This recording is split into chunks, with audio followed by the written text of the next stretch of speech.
Hello, friends, and welcome back to Market Shares. I'm your host, Tony Blodgett, and I'm here today with Peter Ryu. Peter is a friend of mine, one of our loan officers, a branch manager, and now the president of the Seattle chapter of AREAA. So welcome to Market Shares, Peter. Looking forward to chatting with you. Yeah, thanks, Tony, for having me on. I've been watching Market Shares, been a follower, and it's kind of inspired me to start my own podcast. Yeah, I've been wondering why I haven't been invited to your podcast yet, but maybe that'll be in the near future. Look, the reason I wanted to talk to you today, Peter, is we're going to get a little bit of background on you and how you got in the mortgage business. I think that's always an interesting story. But I love the way that you run your business and the way you run your branch. You're really big on doing networking events, putting together events. I'm a huge fan right now of getting in front of groups of people whenever you can. And I feel like you got a really good strategy for that. I mean, you keep the budget, realistic, but you're consistent with it, and it gives you and your loan officers an opportunity to get in front of, groups of people on a pretty regular basis. So that's really the main theme that I want to hit on today, but there's a handful of other questions I'm going to hit you with as we go. But let's just start with how you got in the mortgage business, how long you've been doing this, and did you have a career before mortgage? Yeah. Numbers has always been my thing. Even just growing up, math was, came second nature to me. So when I went to University of Washington, and I majored in economics, and as soon as I got out of college, I started doing mortgages part-time. And so it all started with my dad. He's always, had his regular job, and he always had another, you want to call it a side hustle, right? Just to keep income flowing. So my first job out of high school or out of college was at Safeco Investments, and I actually worked in life and annuities, and I did mortgage on the side. And so I got into an opportunity about a year into it, working at Safeco Investments, where I can go mortgage full-time, and then I was also helping build a construction company. And I don't know if you remember this back in the day, it was so easy to get construction loans, right? And so this is where I started my career in the broker world. Got it. Yeah. So how important, look, having a side hustle is, I think for a lot of people, almost necessary, in today's world. But how important is it, do you think, for a mortgage professional, if you're going to be successful at originating mortgages, that this has to be kind of your main jam? Sounds like to me you realize that for you, the mortgage was the side hustle, but you quickly realized, hey, if I'm going to be successful at this, I got to make this my main focus.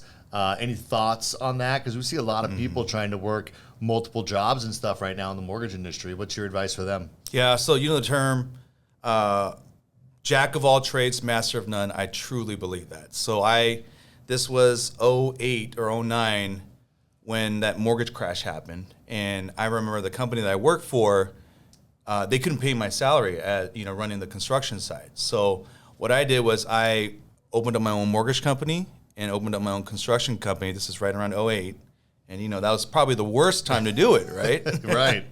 But I just knew that it was hard to do both of them well, right? And so I had a mentor at the time, was kind of like, just pick one or the other, and mortgage was always kind of my bread and butter. And so this is the same thing I tell my loan officers is focus on, if you're going to do mortgage, focus on mortgage. Make it your day job and prioritize, your other things on the side. If you have to do Uber Eats or whatever it is, mortgage has to be front and center, and it's all with your dedication of time for the profession.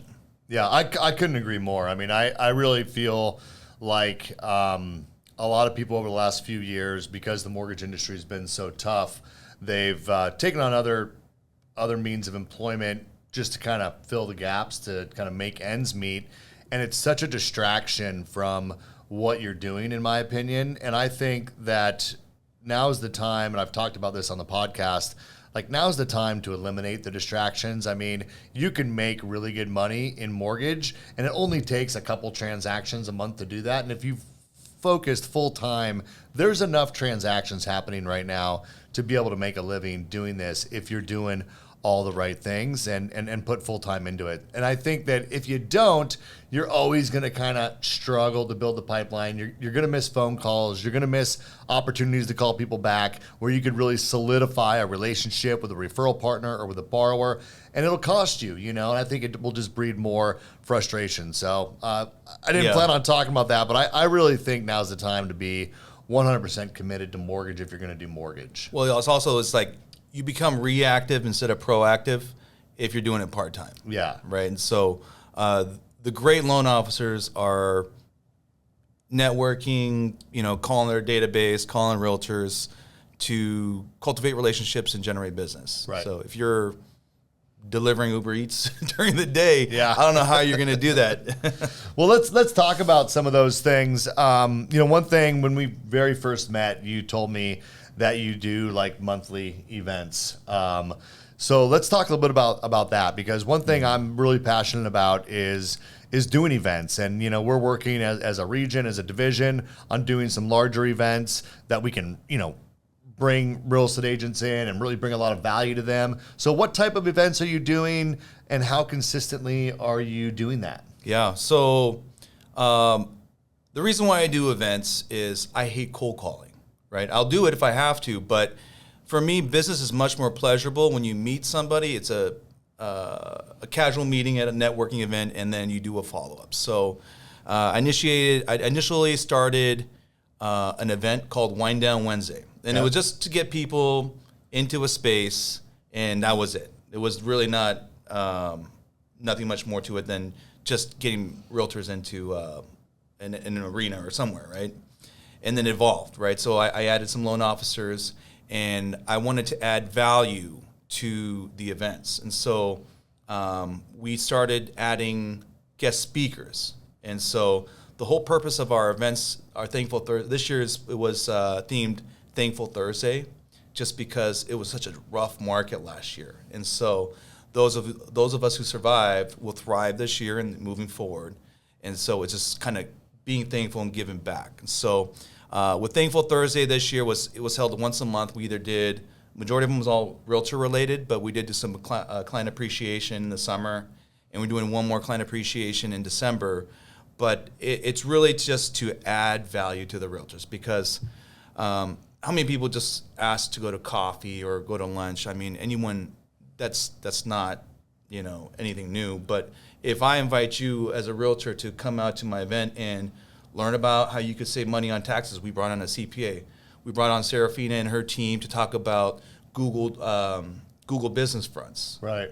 We brought on an appraisal panelist. We had 4 appraisers, and it's always a battle. It's like realtors versus appraisers on value, right? So it's like we got them all together, and they were able to have a Q&A session with them. So I thought that was it was a great topic, but the realtors really enjoyed it. Yeah. So let's talk a little bit logistics on how you plan this out. Do you use like Eventbrite or something like that as far as organizing people there, or do you just let people know about it, or what are you doing to make sure people stay on track, know where the event's at, when it is, and make sure they show up? Yeah, I mean, part of us doing events, people who do events know that part of it is hosting the event, but it's the afterwards, the follow-ups, that's really important. And so we definitely use Eventbrite because we were trying to capture information, their email and phone number, just so we can set up a meeting afterwards. But we have Eventbrite. We do like flyers. We'll send them out on social media. But we also do promo videos. What's great about New American Funding, and one of the reasons why our team came on board, was Tony invested in video. And so when we saw that we have this video team that came out and do the videos, they do the editing, and we have a great setup, it was like, why not use it, right, and promote our events? And it's gone really well. And then you're leveraging the marketing team to help with some of the flyers and some of the collateral pieces too, and the Eventbrite and stuff like that. Yeah, what's awesome was before coming on board, we would have to do everything. So like AJ we had a little studio, but it's pretty ghetto, Tony. Nothing like this. But we put up some lights, and we did what we had. We worked with what we had, and we just did it all ourselves. But it was so time consuming. So coming over here to New American Funding, it was all taken care of by the marketing team, and they actually even show up day of. I call it game day, where someone's checking people in, someone is taking some video, B-roll, photos, and that's really helped with the promotion of it too. Yeah, well, and I didn't, not intended to be a New American Funding commercial. It's just I am passionate about this. I'm just glad you're using the resources that we have available. I mean, as I think about how to really scale and provide support to loan officers, in my opinion, it's let's help them do the most impactful things for their business and do it in a way that doesn't distract from what it is that they need to be doing, which is really working on, mortgage consultations with their borrowers, coming up with the right strategies, meeting with real estate agents, doing the follow-up after the event. I mean, event planning, in my opinion, is a whole nother business. I mean, so let's have the event planners work on the event stuff, and let's have the loan officers work on the loan officer stuff, right? So I'm glad you're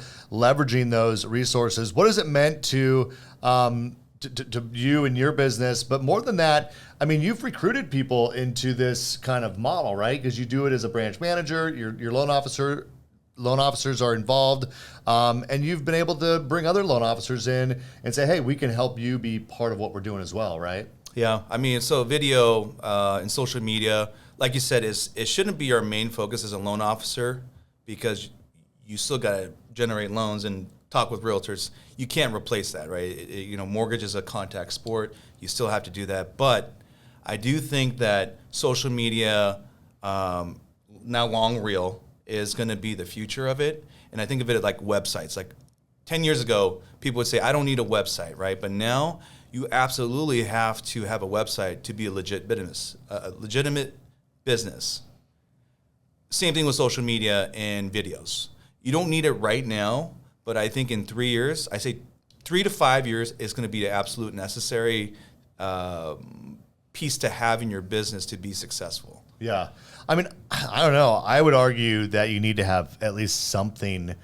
You don't need to maybe have it on social media, but the reality is that people research people. That's what they do. Mm-hmm. And if I just go to YouTube or Google or Instagram or Facebook and I look somebody up, it's going to say a lot if they have a social media presence. They're putting out, informational content. They're seen as a leader in the marketplace. I'm going to be attracted to working with someone like that. And so I think that we are really on that cusp of where it's almost necessary to legitimize yourself in the face of the client, because a lot of clients out there, I mean, there are definitely a lot of millennials, but even, Gen Y, is it Gen Y, Gen Z? What's after millennial? Gen Z. Yeah.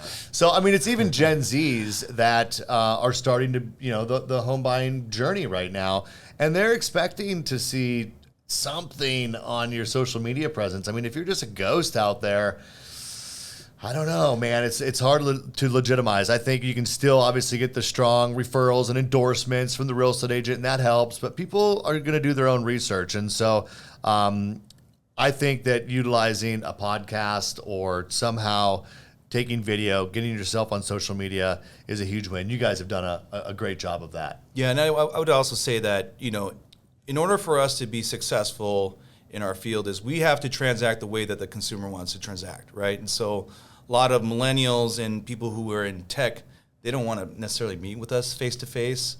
They prefer to transact over email and text messages. So when you have a video out there, they will understand that you become an authoritative figure, right? And where they'll listen to you and you become an advisor. And so that's kind of, those are one of the strategies that we use. Yeah. So AREAA, let's talk about that really quick. So I didn't know until you got here that you're the most recent. Are you the president-elect, or have you've already taken the seat as president of the Seattle chapter? So I'll be the 2025 president chapter, the Seattle chapter president. Okay. How long you been involved with AREAA for? So I've been involved in some capacity for 7 years. And okay. So it first started out, it's funny. It was like I went for selfish reason, right? I went for personal reasons, but I stayed for the mission. Right. Well, you went to network and meet people, right? Right. And, yeah, right. exactly. That's really why what I initially started was like, hey, a room full of realtors, great. So it started there, and then I actually hosted a Tech Connect. It was a huge successful event for AREAA. I wasn't even a board member at the time, but I was just like, I see value in it. And I think we had about 230 people paying people to come to the event. And that involved to being a part of the board, which I've been a part of the board, I think about 5 years now. And so I've always been, I've been always asked to like step up and become the president of AREAA, but it's a huge time commitment, you know? And so my number one priority is always my production and my team's production, but I felt like this was a great opportunity and I didn't want to pass it up. Yeah. So to clarify for people who don't know what AREAA is, right? Mm-hmm. So it's Asian Real Estate Association of America. Yeah. So AREAA, right? Okay. Not AREA like the hotel, but different than that. I was blown away when I was on AREA's website and just reading some of the statistics, really just about the number of Asian Americans that make up the population. Here in the Pacific Northwest, it's a lot. It's a lot. Across the country, it's a growing number, and it's a staggering amount of both existing citizens that are growing and communities that are growing, but also immigration to the United States. So it's definitely a demographic to pay attention to. It makes up a significant portion of the home buying community, if you will. So when you think about AREAA and you think about whether like NAREP, AREAA, some of the other trade associations out there, and it's really focused on the Asian community.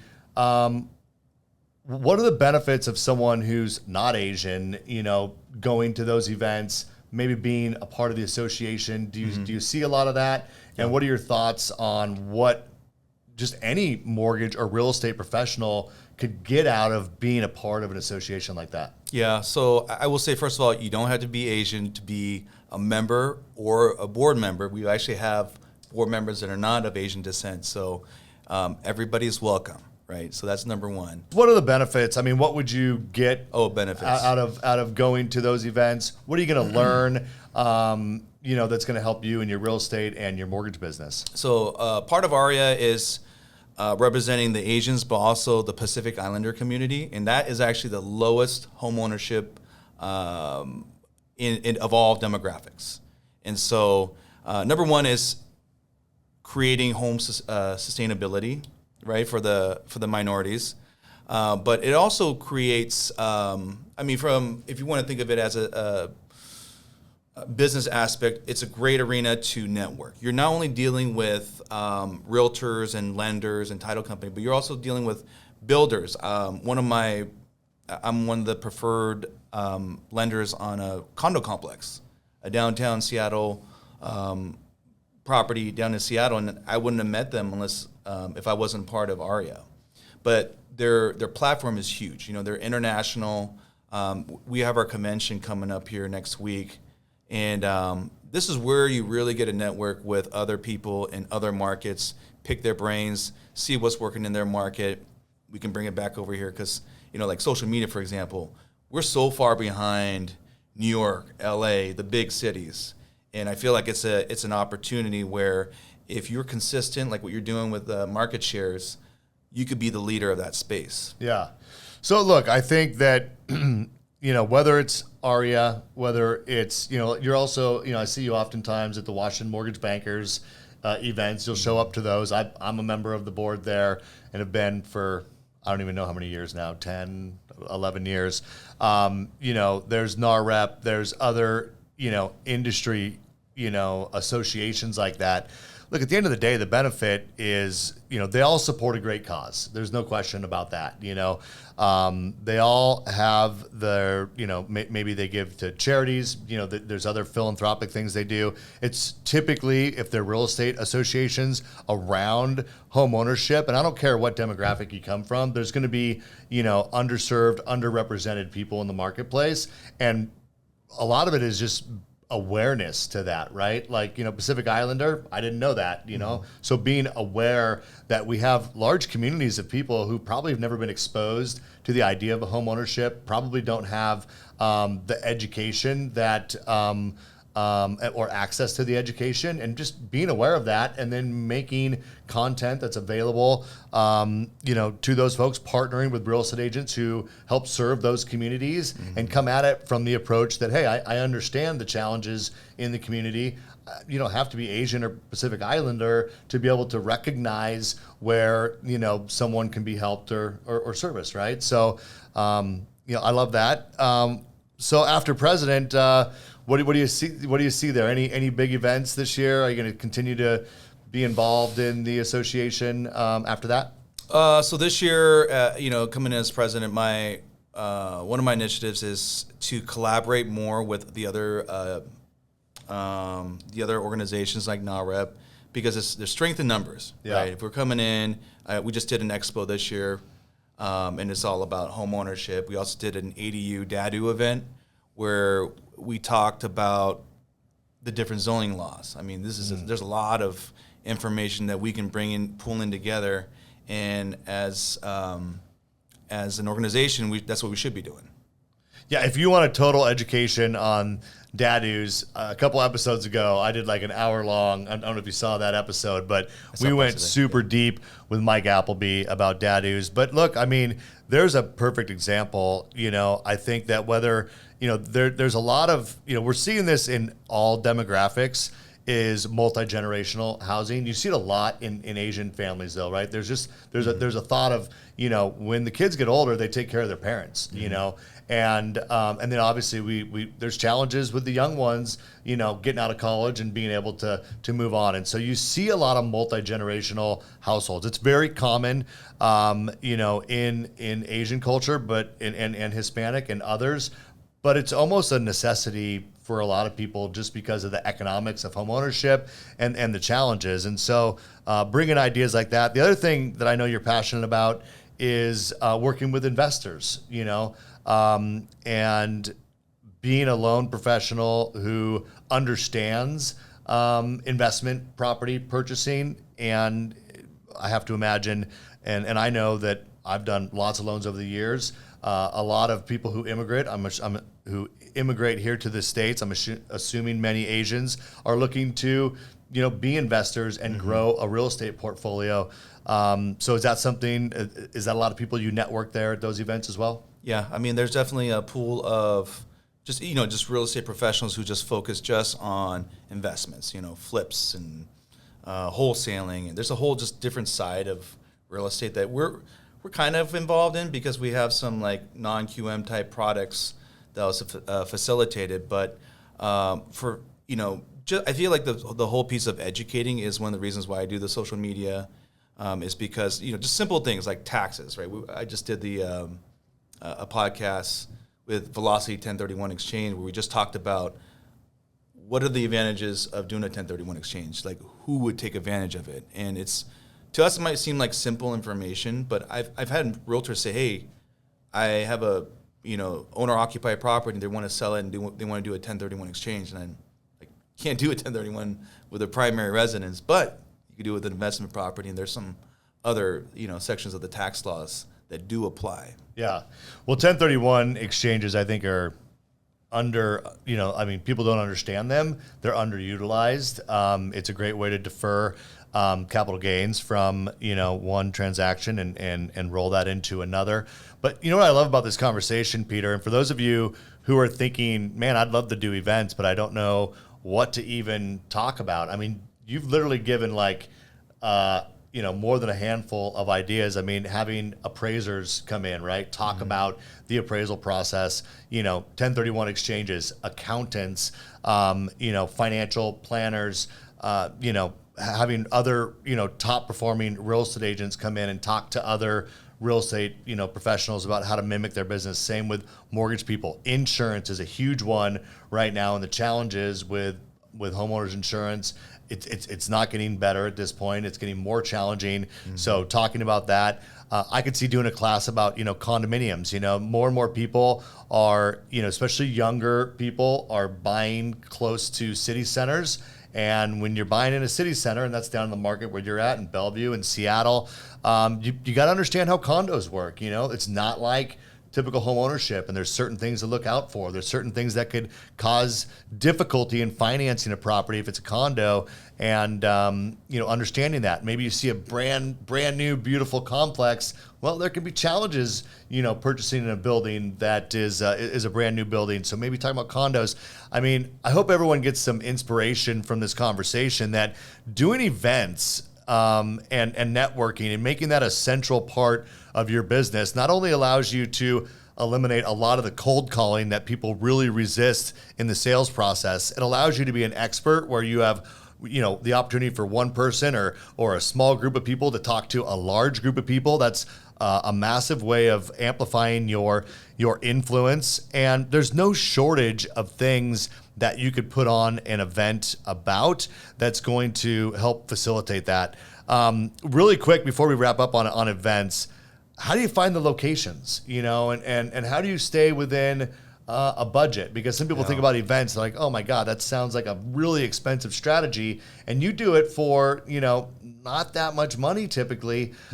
So how are you doing your events? What's your typical budget for something like that? Well, just like with every business, I utilize my sphere, right? So people I know who may own a space, or they own a restaurant or a brewery or something, I'll reach out to them and then basically ask for a favor. We do meet, their minimum requirements for food and beverages, but I think they don't need to be elaborate. They don't need to be every time at the Four Seasons, right? You can get just as much information and as much fun in an office setting. Obviously, I try to get it out of the office setting just because of some people when they come into a mortgage office, they think they're gonna get sold. Right. And so I try to do it off-site. And are these like in the evening? Or are these like a happy hour type events? Yeah, typically we do it like 4 to 6. Okay. So people can go back to their families afterwards. But of course, there's going to be some younger professionals who want to go to the after party. And that's really when my team and I are able to really build rapport. And connect with them, because during the event you get to meet with them, talk with them, but when afterwards, when kind of the guards are down, they saw what it was about, then they're more open to coming up with them, doing a meeting afterwards, a one-on-one. Yeah. Well, it's all about building relationships, and it's a great, jumping off point to build a deeper relationship. All right. So as we get ready to land this plane, I just have a couple questions for you. Look, this has been a really challenging market, most people would say, over the last few years. We just had a cycle where rates got better. Now rates are worse. The day we're recording this, not a good day. Rates got worse today. But what, in your eyes, and what are the biggest challenges that you see in this market as a mortgage professional? As a loan officer, as a producer, what's the biggest challenge you deal with? Yeah, I think the conversations about rate is that's always important and forefront for clients, but the way I explain it to them is it's like timing the stock market. The real estate, the bond market's much more difficult to time than the stock market. So focusing more on what is your mortgage plan? What is your goals? Like, if you want to buy a home, if it's not now or later, what does that look like? And I think what a lot of people do is they focus too much on the rates, the loan officers do, and that's like their best foot forward. Is like, hey, I got this rate. And all of a sudden, rates have shot up 0.5%, and then now they have no value add. Right. So it's really making the conversation more about the borrower's goals, timeline, what they're trying to accomplish, how you're going to structure their mortgage, right? And I think also explaining to people that while we wait around for rates to come down, home values keep going up. Yep. I mean, there's no question about it. I mean, even year over year, month over month numbers continue to increase despite where mortgage interest rates are. And I think when rates come down, that's only going to accelerate. So really, so it sounds to me like what you're saying is shifting the conversation away from what's the rate, because we know that's going to change and it's unpredictable. And it doesn't really matter at the end of the day if a family's goals is to get into a house, build their future and their net worth. You can help them with that strategy despite what it is interest rates are doing. And in doing so, you're bringing more value to you and making it less about the interest rate at the end of the day. Yeah, I mean, I say if your best point or your best selling point as a loan officer is your rate, you'll be out of the business. Yeah. Definitely be out of the business. So it's like, what else do you provide? Yeah. Home buyer class. Someone's always willing to do something for less. And right? and that's why race to the bottom. Mortgage right now, it's so hard to be profitable for mortgage companies. That's why you see the big banks exiting mortgage or actually, largely diminishing their force. Yeah. No, trust me. I know all about the challenges with profitability in the mortgage business. That could be a whole nother episode here on market shares, perhaps. All right, biggest opportunity. What's the biggest opportunity you see right now in the marketplace as a loan officer, branch manager? What do you see out there that people should be excited about? Yeah, I mean, I think using a lot of the technology stuff is super exciting for me. I think if you can marry the whole old school mentality of getting out there, meeting with realtors, setting up meetings, and then marrying that with social media, long form, getting out there. Because if you think about it, social media is your influence, right? And it's free. I mean, technically, it's the content that you put out it just takes time, right, and effort, but you're not going to get more influence. You're not going to reach as many people without social media. Yeah.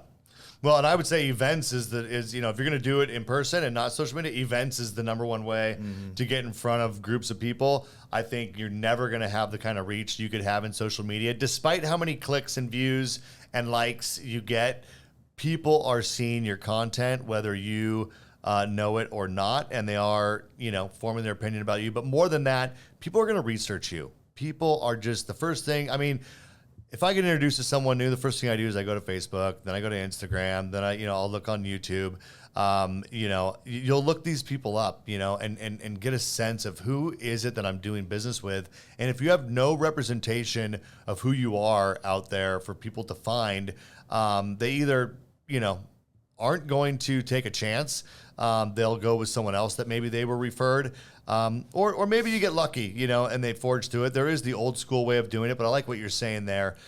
This is still a contact sport. It's still a relationship business. You still have to get out and prospect and meet people. Never abandon that. But if you can add to that, social media, video, leveraging AI, right? I mean, I think AI is huge in the coming year. I'm learning more and more ways every week of leveraging AI to not replace what it is that we do as mortgage professionals, but enhance it, speed things up. It's like a shortcut in many ways to take these mundane tasks off of our plate and free us up to do the things that are actually income producing. So I think AI is a big one, underutilized right now by loan officers. But that's good stuff, Peter. I appreciate you coming on, sharing this with our audience.